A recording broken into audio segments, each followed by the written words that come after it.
back to the Ask Me Anything series. We're kicking it off again this week with week 11.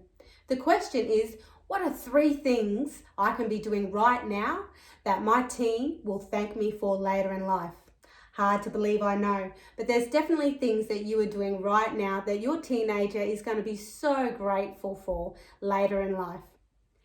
The first thing is leading the family with your core values.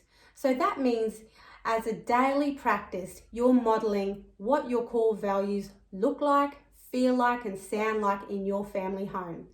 So if it's honesty, loyalty, love, family, respect, any core values that really resonate with you, how are you showing them what they look like, sound like, and feel like?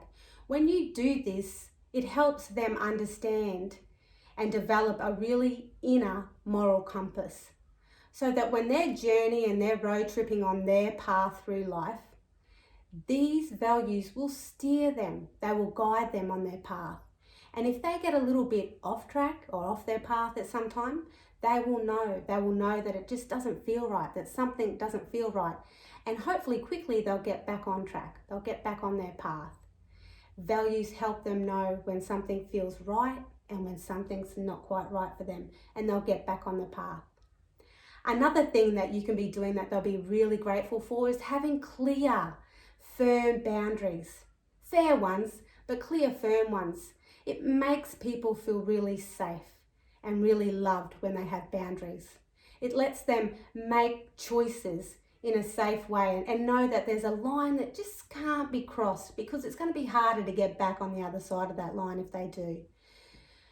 Now, they're going to resist those boundaries. That's normal for a teenager, because they're trying to really assert their independence, which is a natural thing for them to do. But having those boundaries in place will really protect them and make them feel safe, even though they will resist them and resent them and probably try to jump over them. Just stay really calm and really steady with those boundaries. The best thing to do is whatever you decide those boundaries are, just be consistent. Just be consistent with those, and then they will come to respect them, and it won't be an ongoing argument every time. If you give in once, they know that it's possible, so it makes it harder. So consistency is the key to boundaries. Another thing that you can be doing that will really set them up for life skills later in life is not letting them give up when things get tough. When the going gets hard, don't let them give up on things that they've committed to. If they've given their word and committed to doing something, unless there's a really significant reason for them not to be doing that, encourage them to stick at that. That builds a persistent role in their life, being persistent and committing to that. It gives them that inner trust that their word means something to themselves and to other people, but more so to themselves, that they believe and they can trust when they say something that they're going to do it. It also builds their resilience, that they can get through those tough times in something that they've chosen to do, and actually gives them the chance to experience success. Because if they give up too early, they don't have the opportunity to experience success. And when we experience success, that's when confidence really grows.